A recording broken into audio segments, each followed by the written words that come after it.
नमस्कार दोस्तों, मैं हूं गौरव। स्वागत करता हूं एक बार आपका फिर से अपने इस YouTube channel path finder zero doubts में। आज हम बात करने वाले हैं क्लास 9th की एनसीईआरटी बुक की और कोशिश करेंगे कि इस बुक को हम लोग एक वीडियो में कंप्लीट कर दें। जिसके लिए हम लोग क्या करेंगे, हर चैप्टर से जो इम्पोर्टेंट क्वेश्चंस है उसको हम लोग सॉल्व करेंगे और जल्दी से जल्दी इस पूरे एनसीईआरटी बुक को क्या कर लेंगे, कंप्लीट कर लेंगे। तो स्टार्ट करते हैं अपनी इस सीरीज़ को। तो बात करते हैं हम लोग पहले क्वेश्चन की। पहला क्वेश्चन है, is zero a rational number? क्या जीरो एक रेशनल नंबर है? और कह रहा है can you write it in the form p by q where p and q are integer and q is not equal to zero. हाँ, हम लोग लिखेंगे yes, zero is a rational number. Zero क्या है, एक रेशनल नंबर है। ठीक है, जैसा कि हम लोग जानते हैं कि रेशनल नंबर क्या होता है, जो पी बाई क्यू के रूप में हो। ठीक है, और जो पी और क्यू है दोनों इंटीजर हो और साथ ही साथ जो क्यू है वो नॉट इक्वल टू ज़ीरो है। तो जो जीरो है, जैसे मान लीजिए इसको अगर हम लोग लिखने जाएंगे तो मान लीजिए 0/4, ये वी क्या हो गया, ये पी हो गया, ये क्या हो गया, क्यू हो गया। ठीक है, ये पी वाई क्यू के रूप में लिख दिए हम लोग। इसका वैल्यू क्या निकल के आएगा, ज़ीरो निकल के आएगा, जिसमें जो ये क्यू वाला पार्ट है वो ज़ीरो नहीं है। तो हम लोग से जो क्वेश्चन कह रहा है कि मतलब हम लोग जो है जीरो को क्या पी वाई क्यू के रूप में लिख सकते हैं। हाँ, हम लोग क्या कर सकते हैं, जीरो को पी वाई क्यू के रूप में लिख सकते हैं। जैसे मान लीजिए 0/1 हो गया, 0/2 हो गया, 0/3 हो गया। इस तरह से हम लोग क्या कर सकते हैं, उसको लिख सकते हैं, जहाँ पर पी और क्यू दोनों क्या इंटीजर है और जो क्यू है वो नीचे वाला वो जीरो नहीं है। ठीक, बढ़ते हम लोग अगले क्वेश्चन में। कह रहा है right 6 rational number between 3 and 4। जैसा कि हम लोग जानते हैं, अगर मान लीजिए दो नंबर दिया हुआ है, दोनों का डिनोमिनेटर सेम है, जैसे यहाँ पर कुछ नहीं है तो 1 है, यहाँ पे नीचे में क्या है, कुछ नहीं है तो 1 है। तो हम लोग को क्या कहा गया है कि हम लोग को 6 रेशनल नंबर लिखना है। तो जब हम लोग को 6 बोल रहा है तो n का वैल्यू हम लोग क्या कर लेंगे, एक बढ़ा कर लिख लेंगे, मतलब क्या कर लेंगे 7। तो हम लोग क्या करेंगे, 7 से मल्टीप्लाई कर देंगे 3 को। ठीक है, और उसी 7 से मल्टीप्लाई कर देंगे 7 को, मतलब 4 को भी क्या करेंगे, उसे 7 से ऊपर नीचे मल्टीप्लाई कर देंगे। ओके, तो ये कितना हो गया, 21/7 हो गया, ये 28/7 हो गया। तो इसके बीच में कौन कौन सा नंबर आ गया, 22/7, 23/7, 24/7, 25/7 और 26/7। ठीक है, और 27/7। ये 1 2 3 4 5 और ये 6 नंबर हो गया, जो कि 3 और 4 के बीच में है। आते हैं हम लोग नेक्स्ट क्वेश्चन पे। बात करते हैं कि जो 5 रेशनल नंबर लिखना है 3/5 और 4/5 के बीच में। ओके, फिर वही बात हो गया, मान लेते हैं 3/5 है और क्या है 4/5। इस क्वेश्चन में हम लोग देख रहे हैं कि दोनों का डिनोमिनेटर क्या है, 5 है और दोनों सेम है। जब डिनोमिनेटर सेम होगा तो हम लोग क्या करेंगे, जैसे 5 बोला गया है तो हम लोग क्या कर लेंगे, एक बढ़ा करके 6 ले लेंगे और 6 से इसके ऊपर नीचे मल्टीप्लाई कर देंगे, उसमें भी ऊपर नीचे मल्टीप्लाई कर देंगे। अब क्या हो जाएगा, ये 3/5 मल्टीप्लाई 6/6 और 4/5 मल्टीप्लाई 6/6। तो ये हो गया 18/30 और ये हो गया 24/30। तो इसके बीच में कौन कौन सा नंबर हो गया, 19/30, 20/30, 21/30, 22/30, 23/30, 24/30 और 25/30। तो 1 2 3 4 5, 5 ही नंबर बोल रहा था, 6 नंबर हो गया। ठीक है, तो हम लोग यहीं पे आकर रुक जाएंगे, ये छोड़ देंगे, ये भी छोड़ देंगे। आगे बढ़ते हैं नेक्स्ट क्वेश्चन पे। ठीक है, इस चैप्टर में बस इतना ही क्वेश्चन है जो कि इम्पोर्टेंट है। मेन इस पे ये क्वेश्चन नंबर 4 3 और क्वेश्चन नंबर 2। आते एक्सरसाइज 1.2 में। ठीक है, इस एक्सरसाइज में मात्र ये 3 नंबर क्वेश्चन है जो √5 को क्या कर रहा है, एक नंबर लाइन पे दिखाने के लिए कह रहा है। यही एक इंपॉर्टेंट क्वेश्चन है। चलिए इसको देखते हैं सॉल्व कैसे करना है। तो जैसे हम लोग जानते हैं कि जो नंबर दिया है उसको नंबर लाइन में दिखाना है, तो इसको हम लोग, जैसे पाइथागोरस थ्योरम होता है ना कि h² = क्या होता है, p² + b²। तो जो नंबर दिया हुआ है उसको ना हम लोग h मान लेंगे। ठीक है, तो h का स्क्वायर करने के बाद, मतलब √5 का जो है उसको h माने तो उसका स्क्वायर करने के बाद कितना आ गया, ये 5 आ गया। तो p और b हम लोग इस तरह से सोचेंगे कि जिसका स्क्वायर करने के बाद वैल्यू क्या आ जाए, 5 आ जाए। जैसे मान लेते हैं अगर 1 लेते हैं p का वैल्यू, अब b का वैल्यू भी क्या मान लेते हैं, 1 मान लेते हैं, तो स्क्वायर करने के बाद ये भी 1 है, ये भी 1, इसको जोड़ेंगे तो हम लोग कितना आ जाएगा, 2 आ जाएगा। ये 5 पूरना चाहिए तो नहीं पूरा। अगला मान लेते हैं, अगर मान लीजिए हम लोग 1 मान लेते हैं पी के वैल्यू और बी की मान लेते हैं 2, अगर दोनों का स्क्वायर करेंगे तो ये 1 हो जाएगा, ये 4, अगर इस दोनों का ऐड करेंगे तो क्या आ जाएगा 5, जो हम लोग को चाहिए। तो जब भी याद रखेंगे नंबर लाइन में रिप्रेजेंट करना है तो जो नंबर दिया हुआ है उसको हमेशा h बनाना है। तो h बनाने के लिए हमको क्या करना होगा, p का वैल्यू 1 और b का वैल्यू 2 मानना होगा, ठीक है। तो हम लोग क्या करेंगे, एक 1 मान लेंगे, एक 2 मान लेंगे। तो उसको सॉल्व कैसे करेंगे, तो जैसे सबसे पहले आप क्या करोगे, स्केल से 1 सेंटीमीटर, कंपास से क्या करोगे 1 सेंटीमीटर इसको मेज़र कर लोगे। ओके, मान लीजिए यहाँ से यहाँ तक की लंबाई कितना है 1 सेंटीमीटर। अब क्या करोगे, आप यहाँ से यहाँ सीधा लाइन खींचोगे, ठीक। इसकी लंबाई क्या होगी 2, मतलब P और B की अब लंबाई ले लिया आपने 1 और 2। अब क्या करोगे, कंपास लोगे, कंपास है ना इस तरह होता है, जिससे पेंसिल हम लोग क्या करते हैं डालते हैं, ये नोखिना वाला भाग है, ठीक है, ये जो मेटल का बना हुआ था लोहा का, और ये पेंसिल है, ठीक। तो हम लोग क्या करेंगे, ये नेल वाला पार्ट को यहाँ रखेंगे और पेंसिल वाला पार्ट को यहाँ रख के एडजस्ट कर लेंगे। मान लेते हैं कुछ इस तरह से ये एडजस्ट हो गया, और सिंपली क्या करेंगे, इसको थोड़ा सा कर्व कर लेंगे। इसको कर्व करेंगे ऐसे ना, उसको घुमाएंगे इधर से, तो ये घूमते घूमते मान लीजिए यहाँ पे आया। तो हम लोग ये जो लंबाई होगी ये पॉइंट, और यहाँ से स्टार्टिंग की यही जो वैल्यू होगी आपकी, ये क्या होगी √5 होगी। मतलब ये जो वैल्यू होती है √5 की वो क्या होती है 2.23। तो जो वैल्यू होगी यहाँ से यहाँ तक की लंबाई वो क्या होगी 2.23। तो 2.23 का मतलब होगा 2.2 से ज़्यादा और 2.3 से कम। तो इस तरह से क्वेश्चन क्या हो जाएगा, सॉल्व हो जाएगा। आगे बढ़ते हैं हम लोग। मैं फिर से कह रहा हूँ, हम लोग उसी सब क्वेश्चन को इस सीरीज में करेंगे जो एग्जामिनेशन पॉइंट्स ऑफ व्यू से बहुत ही इंपॉर्टेंट है, जो आपको बहुत ही कम समय में आपको ज़्यादा से ज़्यादा नॉलेज मिल जाए और आपका चैप्टर कंप्लीट हो जाए और आप अच्छे मार्क्स ला सको। बाकी अगर डिटेल वीडियो है तो मेरे ये चैनल पे बना हुआ है सारा चैप्टर का डिटेल में, जिसमें हम लोग बात किए हुए हैं, आप वो वीडियो देख सकते हैं। इसमें हम लोग क्या करेंगे, सिर्फ क्वेश्चंस वही करेंगे जो एग्जामिनेशन पॉइंट ऑफ व्यू से इम्पॉर्टेंट है, ठीक है। तो हम लोग आगे बढ़ते हैं, बात करते हैं क्वेश्चन नंबर 2 की। इसमें कह रहा है कि अगर 1/7 की वैल्यू इतना दिया गया है 0.142857, तो हम लोग को 2/7, 3/7, 4/7 और ये सब की वैल्यू निकालनी है without actually doing the long division, बिना लॉन्ग डिवीजन किए, ठीक है। हम लोग सिंपली क्या करेंगे, जैसे हम लोग यहाँ देख रहे हैं कि अगर मान लेते हैं ये क्वेश्चन में 1.7 की जो वैल्यू दी, जो 1.7 की वैल्यू है, ठीक है, ये दिया हुआ है कितना 0.14285 के ऊपर रेकरिंग दिया हुआ है, ओके। और हम लोग से क्या पूछ रहा था 2/7, 3/7, 4/7 और 5/7 और 6/7 की वैल्यू, ओके। तो हम लोग सिंपली क्या करेंगे, इसको ऊपर में देखते हैं, जैसे यहाँ न्यूमरेटर जो है या 1 है, यहाँ क्या है 2 है, यहाँ 3 है, जबकि डिनोमिनेटर सबका क्या है सेम है। मतलब हम लोग क्या करेंगे, न्यूमरेटर को अगर हम लोग क्या करेंगे इस क्वेश्चन में, इसको अगर 2 से मल्टीप्लाई कर दें तो ये रेकरिंग की वैल्यू आ जाएगी, जो हो जाएगी लगभग 0.285114, ओके। अगर मान लेते हैं इसको हम लोग 3 से मल्टीप्लाई करते हैं तो इसकी वैल्यू हो जाएगी 0.428571, ऊपर रेकरिंग लगा देंगे, ठीक है। अगर मान लेते हैं इसको हम लोग 4 से मल्टीप्लाई करते हैं तो जो इसकी वैल्यू हो जाएगी 0.571428।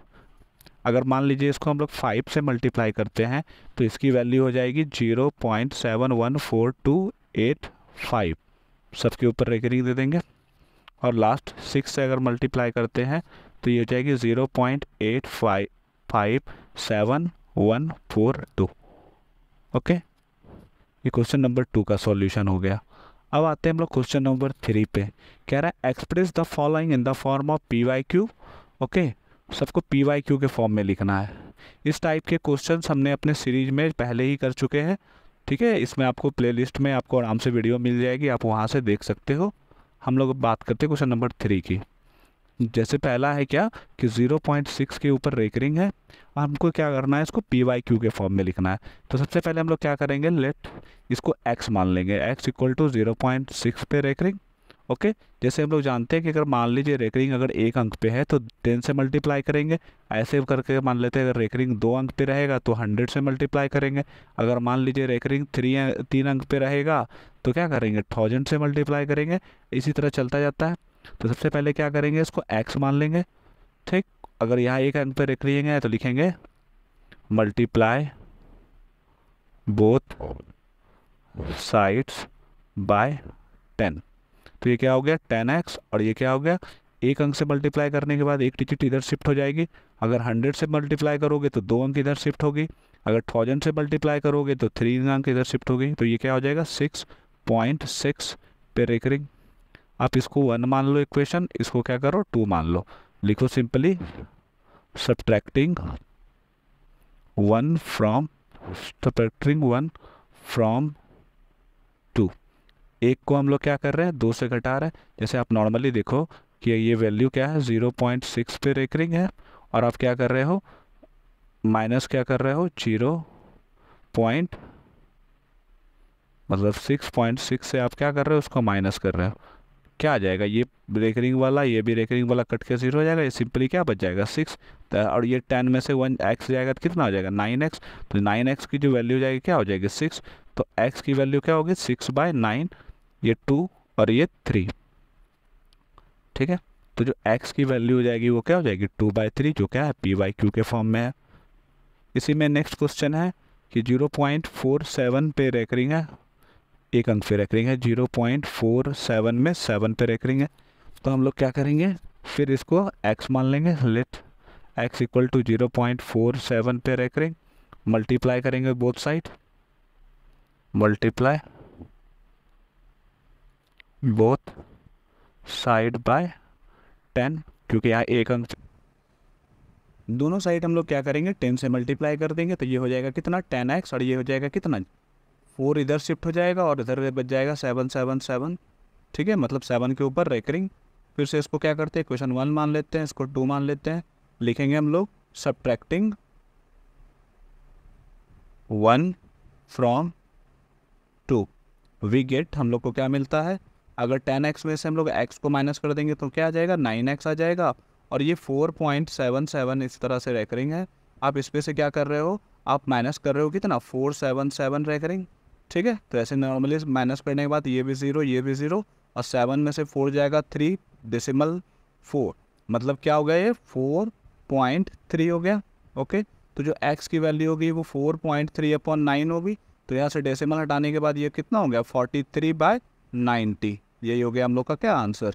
नेक्स्ट क्वेश्चन देखते हैं, ठीक है। 0.00 और फिर रेकरिंग है, तो 0.00 रेकरिंग, और रेकरिंग 3 अंक पे था, तो फिर से करेंगे हम लोग लेट x इक्वल टू 0.001 पे रेकरिंग, देख रहे हो आप, इस बार रेकरिंग 3 अंक पे है, तो इस बार हम लोग क्या करेंगे 1000 से मल्टीप्लाई कर देंगे, तो मल्टीप्लाई बोथ साइड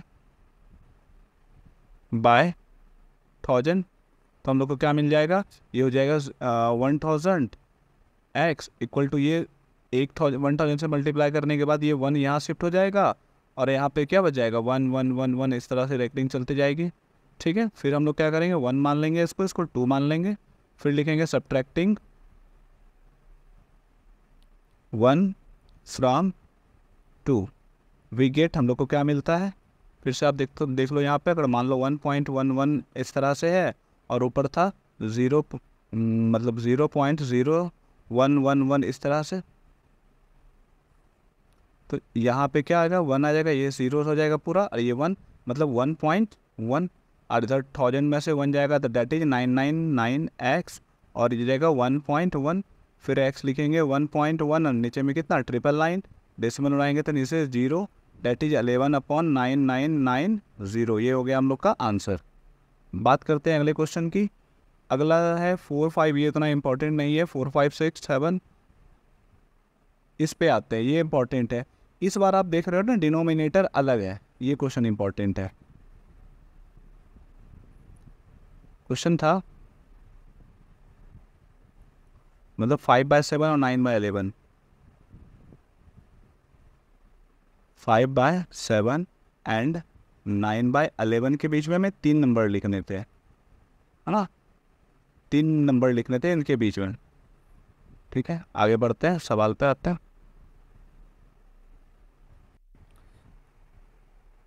यहाँ पे हम लोग को क्या कह रहा है, ये इरेशनल नंबर इस बार कह रहा है। ठीक है, इरेशनल नंबर निकालना है 3 इनके बीच में। तो चलिए बात करते हैं। जैसा कि मान लीजिए हम लोग 7 से 5 को डिवाइड करते हैं तो पॉइंट देंगे 0 आएगा। ओके, 7 टाइम्स में कितना 49, काटूंगे 1 फिर 0, फिर 1 टाइम्स में 7 0, 7 4 जा 28, फिर इस बार 2, 7 2 जा 14, 6, 7 9 जा 63, 7 8 जा 56, 4 और 7 5 जा 35, 5। आप देख रहे हो यहाँ फिर 5 आ गया ना, 5 से यहाँ 5 क्या होगा, रिपीट कर जाएगा। तो यहाँ से लेके हम लोग यहाँ तक क्या करेंगे, रेकरिंग कर देंगे। तो मतलब 5/7 का वैल्यू क्या हो जाएगा, 0.71428 के ऊपर रेकरिंग। ओके, इसी तरह 9/11 का क्या हो जाएगा, ये हो जाएगा 0.81 पे रेकरिंग। और हम लोग को क्या करना है, इस दोनों के बीच में 3 इरेशनल नंबर निकालना है। जैसा कि हम लोग जानते हैं जो इरेशनल नंबर होता है वो नॉन टर्मिनेटिंग होता है, मतलब कटता भी नहीं है और ना ही वो रिपीट करता है। ठीक है, तो आपको क्या करना है, सिंपली इन दोनों के बीच में ऐसे 3 नंबर लिख देने हैं। जैसे ये 7 1 है ना, तो 7 1 से क्या हो, बड़ा हो। ओके, और वो कटता भी ना हो और ना ही रिपीट करता हो। तो हम लोग क्या सिंपली लिख देंगे, ऐसे मान लेते हैं 0.73 लिख देते हैं, फिर एक 0 दे के फिर मान लेते हैं 73। यहाँ एक अंक है ना, यहाँ एक 0 नहीं देंगे, थोड़ा क्या करेंगे 2 अंक 2 0 दे देते हैं, तो ये रिपीट हो जाएगा। फिर मान लीजिए 7 3, इस बार 2 दिए थे, यहाँ कितना दे देंगे 3, और इसी तरह आगे बढ़ जाएगा।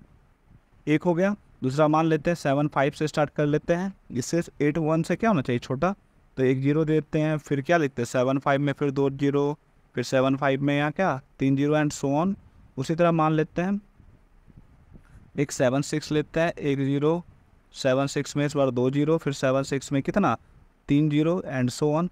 तो ये आपका नंबर हो गया जो 5/7 और 9/11 के बीच में है और वो इरेशनल हो गया। तो ध्यान रखना है कि जब भी इरेशनल बोले तो वो नॉन टर्मिनेटिंग हो, नॉन टर्मिनेटिंग, और साथ ही साथ क्या हो, non repeating, non repeating, repeat भी ना करे और वो कटे भी ना। ठीक है, आगे बढ़ते हैं, देखते हैं इसमें और कौन सा सवाल है जो इम्पोर्टेंट है। ये सब सिंपल है, ये सिंपल ही पूछ रहा है क्या रेशनल कौन सा है और इरेशनल कौन सा है। जो नंबर रूट के बाहर आ जाए, जैसे मान लीजिए 4 का करेंगे तो क्या आ जाएगा 2, लेकिन अगर मान लीजिए 3 का करते हैं तो 3 का तो बाहर नहीं आ पाएगा ना, तो ये क्या होगा, इरेशनल होगा। और ये वाला जो बाहर आ जाएगा डेट इज क्या होगा, रेशनल होगा। तो सिंपली ये 23 क्या हो जाएगा, इरेशनल हो जाएगा। ये 2 to 5 हम लोग जानते हैं 15 का होता है, तो ये क्या हो जाएगा, रेशनल हो जाएगा। इसी तरह हम लोग क्या करेंगे, देख रहे हैं नहीं है, रिपीट भी नहीं कर रहा है। ओके, और ये तो सब साफ कट ही गया है, तो ये कट गया तो क्या हो जाएगा, ये रेशनल होगा। देखिए कट नहीं रहा है। ठीक है, ये नॉन रिपीटिंग नंबर है और साथ ही साथ क्या कर रहा है, ये रिपीट भी नहीं कर रहा है और ना ही कट रहा है, तो ये क्या हो जाएगा, इरेशनल है ना। पहले 4 7 8, फिर 4 7 8, ये रिपीट कर रहा है, सॉरी यहाँ पे क्या कर रहा है, ये रिपीट कर रहा है, ये क्या हो जाएगा, रेशनल हो जाएगा।